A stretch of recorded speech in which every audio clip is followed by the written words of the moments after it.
நமக்கு ஒரு ஆபத்து வரும்போது நம்ம கூட இருக்கிறவங்க நம்மளை காப்பாத்துவாங்கன்னு நினைப்போம்.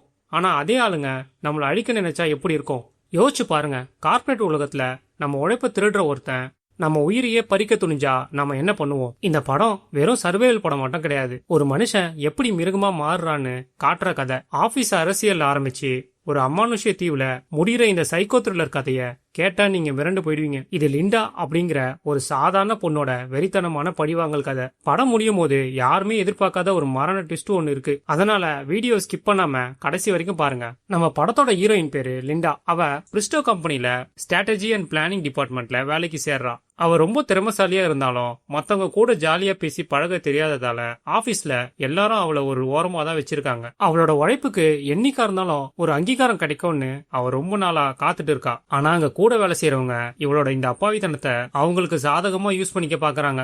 எப்படியாவது இந்த ஆபீஸ்ல ஒரு நல்ல நிலைமைக்கு வந்தாதான் ஃபியூச்சர்ல செட்டில் ஆக முடியும்ட்டு அவளோட மைண்ட் செட்ல இருக்கிற ஒரே குறிக்கோள். ஆனா அவளோட இந்த நல்ல குணமே அவளுக்கு ஒரு பெரிய ஆபத்தா முடிய போகுதுன்னு அவளுக்கு அப்ப தெரியல. அப்பதான் அங்க டோனவன் அப்படின்ற கூட வேலை செய்யற ஒரு எம்ப்ளாயி லிண்டா கிட்ட அவளோட ரிப்போர்ட்ஸ் எல்லாம் கேக்குறான். போலும் இவனை நம்பி அவங்க கஷ்டப்பட்டு ரெடி பண்ண முக்கியமான ஃபைல்ஸ் எல்லாம் கொடுக்கறாங்க. ஆனா இந்த டோனவன் என்ன பண்றானா, சைலண்டா அந்த டாக்குமெண்ட்ஸ்ல இருக்கிற லிண்டாவோட பேரை மொத்தமா டெலீட் பண்ணிடுறான். ஏன்னா அவனோட உழைப்ப அப்படியே திருடி மேனேஜ்மெண்ட் முன்னாடி அவன் தான் எல்லாத்தையும் பண்ண மாதிரி காட்டணும்ன்றதுதான் அவனோட எண்ணம். இந்த அசிங்கமான கார்பரேட் அரசியல்ல லிண்டாவோட மனச அப்படியே சுக்குநூறா உடைச்சிடுது. லிண்டா ஏமாந்ததை நினைச்சு ரொம்ப கஷ்டப்பட்டுட்டு இருக்கா. லிண்டா ஆக்சுவலி அந்த கம்பெனில ஒரு விபி போஸ்டுக்காக ரொம்ப நாளா வெயிட் பண்ணிட்டு இருக்கா. அந்த கம்பெனியோட பழைய ஃபவுண்டர் சாகறதுக்கு முன்னாடி லிண்டாவுக்கு அந்த போஸ்டிங்க தரேன்னு ப்ராமிஸ் பண்ணிருக்காரு. ஆனா இப்ப அங்க திறமைக்கு மதிப்பே இல்லாம போச்சு. பாஸ் கூட யாரு க்ளோஸா இருக்காங்களோ அவங்களுக்கு தான் ஃபர்ஸ்ட் ப்ரிஃபரன்ஸ் தராங்க. இருந்தாலும் அவளோட உழைப்பு என்னைக்கா இருந்தாலும் அவளை காப்பாத்தோன்னு அவன் நம்புறா.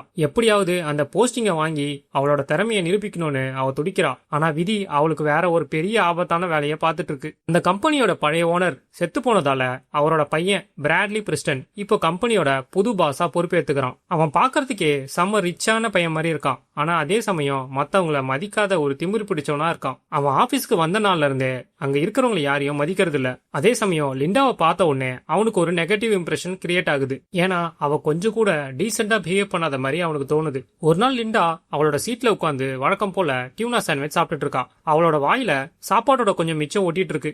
இதை பிராட்லி பார்க்கறான். அதை பார்த்துட்டு அவன் ரொம்பவே அசிங்கமா முகத்தை சுழிச்சுக்கிறான். எல்லாரும் முன்னாடியும் அவளை ரொம்ப பயங்கரமா அவமானப்படுத்துறான். லிண்டாவுக்கு அந்த இடத்துல எல்லாரும் முன்னாடியும் ரொம்ப பயங்கரமா அசிங்கமாயிடுது. பிராட்லிக்கு அவளை சுத்தமா பிடிக்காததுக்கு அவளோட இந்த சின்ன சின்ன விஷயங்கள் தான் ஒரு காரணமா மாறிடுது. இந்த நிலைமையில தான் பிராங்க்லின் அப்படின்னு ஒரு சீனியர் எக்ஸிகியூட்டிவ் அங்க வராரு. அவர் தான் பிராட்லி கிட்ட பேசி பேங்காக்ல நடக்க போற ஒரு பெரிய மெர்ஜர் மீட்டிங்க்கு லிண்டாவையும் கூட்டிட்டு போகணும்னு சொல்றாரு.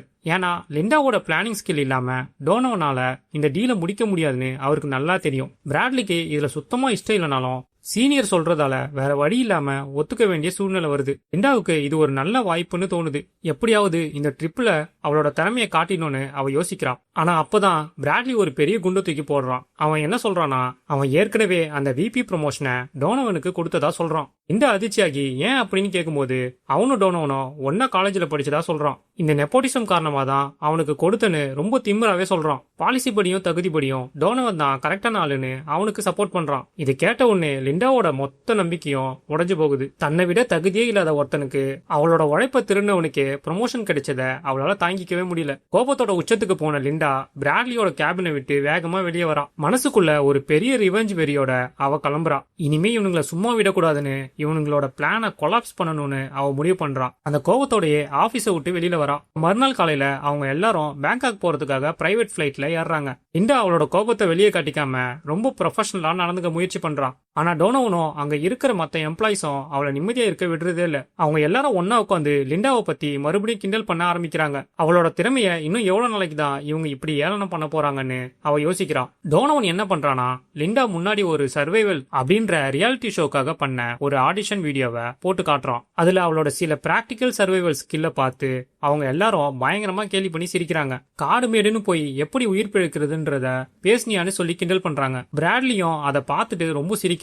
அவங்க எல்லாருக்குமே லிண்டாவோட திறமை கேலியா தெரியுது. எல்லா ஆபீஸ்லயுமே சின்சியரா வேலை செய்யறவங்களுக்கு இப்படிதான் நடக்குது. டோனோவனோட அந்த நரித்தனமான சிரிப்பை பார்த்த உடனே லிண்டாவுக்கு ஒரு விஷயம் நல்லா புரியுது. இனிமே இவனுங்களுக்கு வேலை செஞ்சு நம்ம பேரை நம்மளே கெடுத்துக்க கூடாதுன்னு அவ டிசைட் பண்றான். யாருக்கும் தெரியாம அவ லேப்டாப்ல ரெடி பண்ணி வச்சிருந்த அந்த பேக்காக் ப்ராஜெக்ட் ரிப்போர்ட்டை மொத்தமா டெலீட் பண்ணிடுறான். ஆனா இவ ரெடி பண்ணாலும் அதை டோனவன் தான் ரெடி பண்ணதா சொல்லிப்பான். அதனால அவங்களோட ஒட்டுமொத்த பிளானையும் கொலாப்ஸ் பண்றது தான் இவளோட மைண்ட் செட் ஆகி போயிருக்கு. அப்பதான் அந்த பயங்கரமான சம்பவம் நடக்குது. அவங்க போயிட்டு இருந்த பிளைட் திடீர்னு இன்ஜின் ஃபெயிலியர் ஆகி வெடிக்குது. பிளைட்டோட ஏர் பிரஷர் தாங்க முடியாம விங்ஸோட சைடு ஒரு பெரிய ஓட்டம் விழுது. உள்ள இருக்கிற எல்லா பொருட்களுமே இப்ப காத்துல பறக்க ஆரம்பிக்குது. எல்லாருமே அலற ஆரம்பிக்கிறாங்க. டோனவனும் அவனோட ஃப்ரெண்டு சேஸும் சீட் பெல்ட் இல்லாம உயிருக்கு போராடிட்டு இருக்காங்க. அந்த இடமே ஒரு நரகமா மாறிடுது. லிண்டா டோனவனை காப்பாத்தலான்ட்டு கை கொடுக்கும் போது அவன் தப்பிக்கிறதுக்காக லிண்டா உட்கார்ந்துட்டு இருக்க சீட்டை புடுங்க பாக்குறான். அவளோட சீட் பெல்ட் அவுத்து அவளை தள்ளி விட்டு அவன் உட்காரணும்னு ட்ரை பண்றான். பாவம் பார்த்த லிண்டா இப்ப அவளோட உயிரை காப்பாத்திக்க அவ போராட வேண்டிய சூழ்நிலை வருது. இப்படியே விட்டா டோனவன் நம்மளையும் கொன்றுவான்ட்டு லிண்டா ஒரு முடிவு பண்றான். லிண்டா அவ கையில கிடைச்ச ஒரு ஃபோர்க்க ஸ்பூனை எடுத்து டோனவனோட கையிலேயே குத்துறா. அந்த வலியால அவனால கிரிப்பா பிடிக்க முடியாம கை நழுவுது. அதே செகண்ட் பிளைட்ல இருந்த அந்த ஓட்ட வழியா அவன் வெளியில இழுக்கப்பட்டு கடலுக்குள்ள விழறான். அடுத்த கொஞ்ச நேரத்திலேயே பிளைட் கடலுக்குள்ள வேகமா கிராஷ் ஆகி விழுது. லிண்டா எப்படியோ சீட் பெல்ட்டை கைட்டிட்டு வெளியே வரா. மறுநாள் காலையில கண்ணு முழிச்சு பார்க்கும்போது லிண்டா ஒரு ஆள் நடமாட்டமே இல்லாத ஒரு தனி தீவுல கரை ஒதுங்கி இருக்கா. இந்த இடம் ஆக்சுவலா கல்ஃப் ஆஃப் தாய்லாந்துல இருக்கிற ஒரு குட்டி தீவு.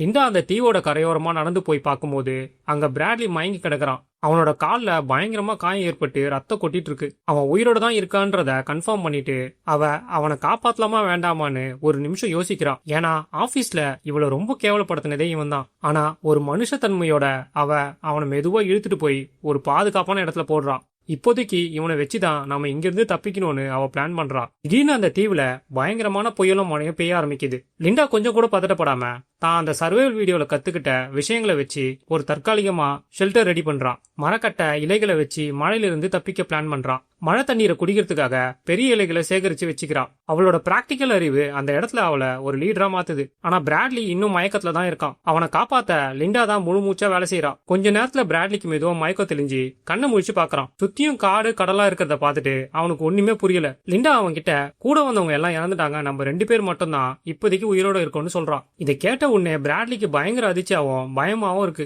அவன் ஒரு பெரிய கம்பெனியோட முதலாளி அப்படின்ற ஒரு திமிரு இன்னமும் அவனுக்குள்ள இருக்கு. இந்த சிச்சுவேஷனை அவனால ஏத்துக்கவே முடியல.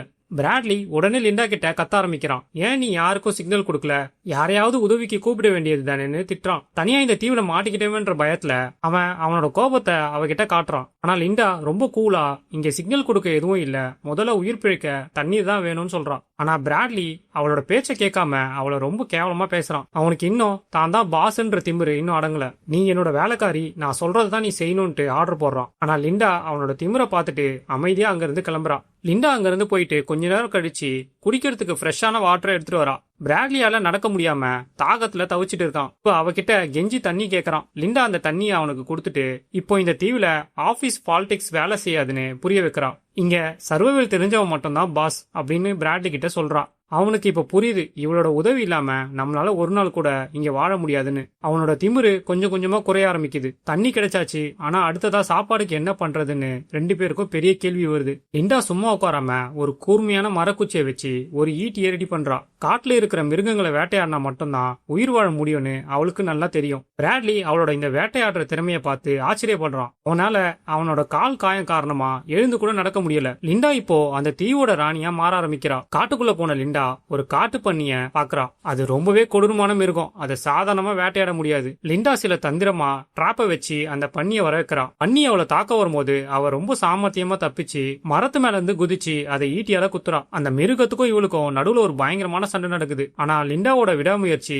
அவளை ஜெயிக்க வைக்குது. கடைசியா அந்த பன்னிய அவ கொன்னுறா. இப்ப லிண்டாவோட மனநிலை மொத்தமா மாறுது. தன்னோட மனசுக்குள்ள இருந்த பயம், ஆபீஸ்ல நடந்த அவமானம் எல்லாத்தையும் இந்த மிருகத்தோட ரத்தத்துல அவ கழுவுறா. அந்த பன்னியோட தலையையும் கறியையும் எடுத்துக்கிட்டு அவ கேம்புக்கு வரா. பிராட்லி அதை பார்த்துட்டு பயத்துல நடுங்குறான். இவளுக்குள்ள இப்படி ஒரு கொடூரமான முகம் இருக்கான்னு அவன் இப்பதான் ரியலைஸ் பண்றான். அன்னைக்கு நைட்டே டின்னருக்கு அந்த பன்னியோட கறியை சமைச்சு நல்லா சாப்பிடுறாங்க. மறுநாள் காலையில லிண்டா சாப்பாடு தேடி காட்டுக்குள்ள போகும்போது தூரத்துல கடல்ல ஒரு கப்பல் போறத பாக்குறா. உடனே கத்தி சிக்னலும் கொடுக்கறா. ஆனா அவன் மனசுக்குள்ள ஒரு சின்ன தயக்கம் இருக்கு. ஏன்னா இப்போ இந்த தீவை விட்டு போயிட்டா மறுபடியும் ஆபீஸ்க்கு போய் யாருக்கோ அடிமையா வாழணும். இங்க கிடைக்கிற இந்த பவர், இந்த சுதந்திரம் அங்க கிடைக்காதுன்னு அவளோட உள் மனசு சொல்லுது. அவ என்னதான் சிக்னல் கொடுத்தாலும் அந்த கப்பல் அவங்கள பார்க்காம கடந்து போயிடுது. இப்ப அப்படியே கேம்ப்ல பார்த்தா பிராட்லி ரொம்ப சோர்ந்து போயிடுறான். அவனுக்கு எப்படியாவது வீட்டுக்கு போகணும்னு இருக்கு. ஆனா லிண்டாவோட பிளான் வேறையா இருக்கு. பிராட்லிக்கு இப்ப லிண்டாவை விட்டா வேற வழியே இல்லைன்ற நிலைமை ஆகிடுச்சு. அவகிட்ட ரொம்ப பணிவா நடந்துக்க ஆரம்பிக்கிறான். எனக்கு சாப்பாடு கொடு, நான் உனக்கு கம்பெனில பெரிய போஸ்ட் தரேன், நம்ம 2 பேரும் ஃப்ரெண்ட்ஸா இருக்கலாம்னு ஆசை வார்த்தை பேசுறான். லிண்டா அவனோட இந்த நிலைமைய பார்த்துட்டு மனசுக்குள்ள சிரிக்கிறா. சரி, இப்போதைக்கு இவன் நமக்கு துணையா இருக்கட்டும்னு அவனை தன் கூடவே வச்சுக்க சம்மதிக்கிறான். லிண்டா இப்போ பிராட்லிக்கு அந்த காட்டோட விதிகளை கத்துக் கொடுக்க ஆரம்பிக்கிறான். எந்த பழத்தை சாப்பிடணும், எதை சாப்பிடக்கூடாது, புயல் வந்தா எங்க மறையணும்னு எல்லாத்தையுமே சொல்லித்தரா. பிராட்லி இப்போ முழுக்க முழுக்க லிண்டாவை சார்ந்தே வாழ ஆரம்பிக்கிறான். அவனோட அந்த கார்பரேட் திமிரு எல்லாம் இப்போ காத்துல பறந்து போச்சு. லிண்டா என்ன சொல்றாளோ அதை தான் அவன் கேட்டாகணும்ன்ற நிலைமை வருது. அவளோட திறமைக்கு முன்னாடி அவனோட பணம் அந்தஸ்து எதுவுமே வேலைக்கு ஆகல. இங்கதான் லிண்டாவோட உண்மையான பவர் என்னன்னு பிராட்லிக்கு புரிய ஆரம்பிக்குது. அவன் அவளுக்கு அடங்கி போறான். அன்னைக்கு நைட்டே அவங்க 2 பேரும் ஃப்ரூட்ஸால செஞ்ச ஒரு ஒயினை குடிச்சிட்டு இருக்காங்க. அப்போ லிண்டா அவளோட கடந்த காலத்தை பத்தி சொல்றா. அவளுக்கு ஏற்கனவே கல்யாணம் ஆகி அவளோட புருஷன் இறந்து போயிட்டானா. அது மட்டும் இல்லாம லிண்டாவை ரொம்ப கொடுமை பத்தி இருக்கான். அந்த கொடுமையான வாழ்க்கையில இருந்து தப்பிச்சு வந்ததுக்கு அப்புறம் தான் அவ யாருக்கும் அடங்கி வாழக்கூடாதுன்னு முடிவு பண்ணிருக்கான். அவளோட இந்த சோகமான கதை பிராட்லிக்குள்ள ஒரு சின்ன இறக்கத்தை உருவாக்குது. ஆனா லிண்டா இதையெல்லாம் சும்மா சொல்லல. அவ பிராட்லிய தன் வசப்படுத்ததான் இந்த கதையை சொல்றா. கதை பேசிட்டு இருக்கும் போதே பிராட்லி மனசுக்குள்ள ஒரு வஞ்சகமான எண்ணம் ஓடுது. இவ என்னைக்கு இருந்தாலும் நமக்கு ஆபத்துன்னு நினைக்கிறான். மறுநாள் காலையில லிண்டா கிட்ட நான் இன்னைக்கு டின்னர் செய்யறேன்னு சொல்றான். லிண்டாவும் சரின்னு சொல்ல அன்னைக்கு நைட்டு இவன் டின்னருக்கு பழங்கள் எல்லாம் பறிச்சு எடுத்துட்டு வரான். இதுல அந்த விஷ பழங்களோட சாரம் சேர்த்து கொடுத்திருக்கான். லிண்டா சாப்பிட்ட கொஞ்ச நேரத்துக்குலாம் மயக்கம் வந்து கீழே விழுறான். இப்போதைக்கு இந்த தீவை விட்டு நான் தப்பிச்சு போயிடலான்ட்டு பிராட்லி பிளான் போடுறான். உடனே லிண்டா செஞ்சு வச்சிருந்த சின்ன மரக்கட்டையில செஞ்ச படகு எடுத்துக்கிட்டு கடலுக்குள்ள போறான். ஆனா அந்த கடலோட அலைக்கு இந்த படகு தாங்கல. அங்கேயே சுக்குநூறா உடஞ்சி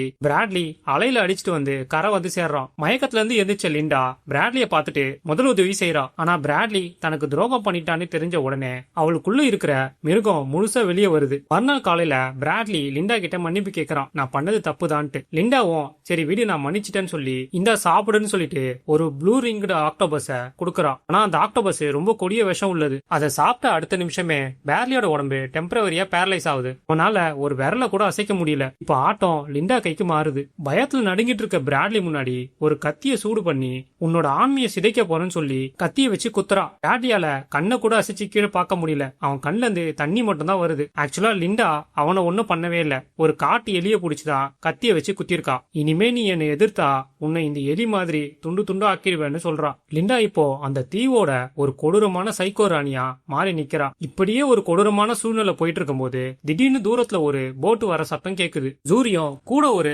லோக்கல் ஆளையும் கூட்டிட்டு வரா. ஜூரி யாருன்னா பிராடியோட ஃபியான்சி. இவங்க 2 பேரையும் காப்பாத்துறதுக்காக அந்த தீவுக்கு வராங்க. லிண்டா மட்டும் தான் இவங்கள பாக்குறா. ஜூரி பிராட்லி எப்படி இருக்கான்னு லிண்டா கிட்ட விசாரிக்கிறா. லிண்டாக்கு ஒண்ணுமே புரியல. என்ன பண்றது, இவங்க வேற வந்துட்டாங்களேன்னு ஒரு குழப்பம். ஜூரியும் பிராட்லியும் பாத்துக்கிட்டா இவ பண்ண குழப்பங்கள்லாம் தெரிய வந்துரும்ட்டு பயப்படுறா. லிண்டா இப்போ இவங்க 2 பேரையும் சாகடிக்க முடிவு பண்றா. அவளோட அந்த சுயநலமான மோட்டிவேஷன் இப்போ கொலையா மாறுது. லிண்டா ஜூரியும் லோக்கல் ஆளையும் கூப்பிட்டுட்டு ஒரு மலை மேல ஏறி போறா. அங்க ஜூரி கால் தடிக்கி மலையில இருந்து கீழே விழுந்து தொங்கிட்டு இருக்கா. அந்த லோக்கல் ஆளு காப்பாத்துறதுக்கு முயற்சி பண்ணிட்டு இருக்கான். ஆனா பின்னாடி நின்னுட்டு இருந்த லிண்டா பெரிய கல்லு எடுத்து அந்த லோக்கல் ஆள் தலையில போட்டு 2 பேரையும் கொன்னுடுறா. லிண்டா இப்போ ஒரு முழு சைக்கோவா மாறிட்டா. இது எல்லாத்தையுமே பண்ணிட்டு லிண்டா எதுவுமே தெரியாத மாதிரி பிராட்லி கிட்ட போய் நல்லவ மாதிரி பேசிட்டு இருக்கா. ஆனா அவன் மனசுல ஒரு குற்ற உணர்ச்சியும் பயமும் இருக்கு. நைட்டு தூக்கத்துல ஜூரி வந்து மிரட்டுற மாதிரி அவ கனவு காண்றா. தப்பு பண்ணிட்டோன்னு ரியலைஸ் பண்றா. மறுநாள் பிராட்லி சாப்பாட்டுக்காக பன்றிய வேட்டையாட காட்டுக்குள்ள போயிட்டு இருக்கான். அப்ப அங்க ஒரு கொடூரமான காட்சியை பார்த்து அவன் அப்படியே ஷாக் ஆகி நிக்கிறான். அங்க ஒரு புதைக்கப்பட்ட மனுஷனோட கை மட்டும் தனியா வெளியே தெரியுது. கிட்ட போய் பார்க்கும் போதுதான் அதுல இருக்கிற டைமண்ட் ரிங்க வச்சு அது ஜூரியோட கைதான்னு அவன் கன்ஃபார்ம் பண்றான். லிண்டா தன்னை காப்பாத்த வந்தவங்களையும் இறக்கமே இல்லாம கொடூரமா கொண்டுட்டான்ற உண்மை அவனுக்கு புரிய வருது. இப்ப பிராட்லி நேரா லிண்டா கிட்ட போயிட்டு நீ ஏன் இப்படி பண்ணன்ட்டு கேக்குறான். ஆனா லிண்டா அவ செத்ததுக்கு நான் காரணம் கிடையாதுன்னு சொல்லி சமாளிக்கிறான். பிராட்லி கையில கத்தி எடுத்துக்கிட்டு லிண்டாவை துரத்த ஆரம்பிக்கிறான். அந்த இருட்டு காட்டுக்குள்ள 2 பேருக்கும் நடுவுல ஒரு பயங்கரமான ரத்த போரே நடக்குது. அந்த சண்டையில பிராட்லி லிண்டாவோட தலைமுடிய தோளோட பிச்சு எடுக்கிறான். கோவம் தலைக்கேறின லிண்டா அவனை சும்மா விடாம கழுத்துலயே கடிச்சிடுறான். பிராட்லி ரத்த சொட்ட சொட்ட எப்படியாவது தப்பிக்கணும்னு அந்த காட்டோட மறுபக்கத்தை நோக்கி ஓடுறான். பிராட்லி இப்போ காட்டோட மறுபக்கம் ஓடி வரும்போது அந்த மலையோட உச்சியில சம லக்ஸரியான மேன்ஷனை பாக்குறான். அது ஏதோ ஒரு பெரிய பணக்காரரோட ரகசிய பங்களான்னு அவனுக்கு புரியுது. அப்பாடா அங்க யாராவது இருப்பாங்கன்னு நம்ம தப்பிச்சிடலான்ட்டு பிராட்லி நினைச்சிட்டு ஓடுறான். ஆனா அவன் உள்ள போகும்போது அங்க அவனுக்கு ஒரு மிகப்பெரிய அதிர்ச்சி காத்துட்டு இருக்கு. ஏன்னா அங்க லிண்டா கையில ஒரு ஷாட்கனோட வரா. லிண்டா இப்போ ஒரு பயங்கரமான உண்மையை சொல்றா. அவ இந்த தீவுக்கு வந்த முதல் வாரத்திலேயே இந்த மேன்ஷனை கண்டுபிடிச்சிட்டா. அங்க இருந்த கேர்டேக்கர் மூலமா மேன்ஷனோட செக்யூரிட்டி கோடையும் தெரிஞ்சு வச்சிருக்கா. இவ்வளவு நாளா அவ அந்த மேன்ஷன்ல இருக்கிற சாப்பாட்டை சாப்பிட்டு தான் சொகுசா இருந்திருக்கா. ஆனா பிராட்லியை ஏமாத்தி அவன் முன்னாடி பன்றிய வேட்டையாடுற மாதிரி நடிச்சிருக்கா. பிராட்லிய தான் கட்டுப்பாட்டுல வச்சுக்கிறதுக்காகவும் அவனோட திமிர அடக்கத்துக்காகவும் அவ ஆடின ஒரு பெரிய கேம். இதெல்லாம் தெரிஞ்ச உடனே பிராட்லிக்கு பேச்சே வரல. அப்ப இந்த தீவுல நடந்தது எல்லாமே லிண்டாவோட ஸ்கிரிப்ட் படி தான் நடந்திருக்கு. பிராட்லிய ஒரு எலி மாதிரி அவ தான் கைக்குள்ள வச்சு விளையாடி இருக்கா. யோசிச்சு பாருங்க, கார்பெட்ல பாஸ்ன்னு நினைச்சிட்டு இருந்தவன் இப்போ அவ காலடியில கிடக்குறான். பிராட்லி அவ கிட்ட மன்னிப்பு கேட்கற மாதிரி நடிச்சு ஷார்ட் கண்ணை புடிங்கிடுறான். இப்போ லிண்டாவை பார்த்து சுடுறான், ஆனா அது சுடல, அது வெறும் டம்மி துப்பாக்கி. பிராட்லி அசந்த நேரமா பார்த்து லிண்டா அவனை அடிச்சு கீழே தள்ளி கோல்ஃப் பேட்டை எடுத்து அவன் தலையிலேயே அடிச்சு சாகடிச்சிடுறா. பிராட்லியோட டெட் பாடிய அந்த தீவுலயே புதைச்சிட்டு அவ அங்க இருந்து கிளம்புறான். இந்த சம்பவம் நடந்து இப்போ 1 வருஷம் ஆயிடுச்சு. மீடியா முழுக்க லிண்டாவை பத்தி தான் பேச்சு. அந்த பயங்கரமான பிளைட் ஆக்சிடென்ட்ல இருந்து உயிர் தப்பிச்ச ஒரே ஒரு அதிர்ஷ்டசாலி லிண்டா மட்டும் தான் மீடியால பேசிக்கிறாங்க. லிண்டா திரும்பவும் பிரிஸ்டோ கம்பெனிக்கு வரா. ஆனா இப்போ அவ ஒரு சாதாரண எம்ப்ளாயி கிடையாது. அவ அந்த கம்பெனியோட சிஇஓ பதவியில வந்து உட்கார்றா. அவளோட உழைப்ப திருநவங்க எல்லாம் மறைஞ்சு போயிட்டாங்க. இப்போ அவ அந்த கார்ப்பரேட் உலகத்தோட ராணியா மாறிட்டா. சரி, கடைசியா உங்ககிட்ட ஒரு கேள்வி. ஆபீஸ்ல தன்னை மிதிச்சவங்கள பழிவாங்க லிண்டா எடுத்த இந்த கொடூரமான முடிவு சரியா, இல்ல சூழ்நிலை அவளை ஒரு சைக்கோவா மாத்திருச்சா? நீங்க என்ன நினைக்கிறீங்கன்றத மறக்காம கீழே கமெண்ட்ல சொல்லுங்க. இந்த படம் உங்களுக்கு பிடிச்சிருக்கும்னு நம்புறேன். மறக்காம லைக் பண்ணிட்டு ஷேர் பண்ணுங்க. அடுத்து ஒரு சூப்பர் சர்வைவல் மூவியோட வந்து பாக்குறேன். அது வரைக்கும் பாய்.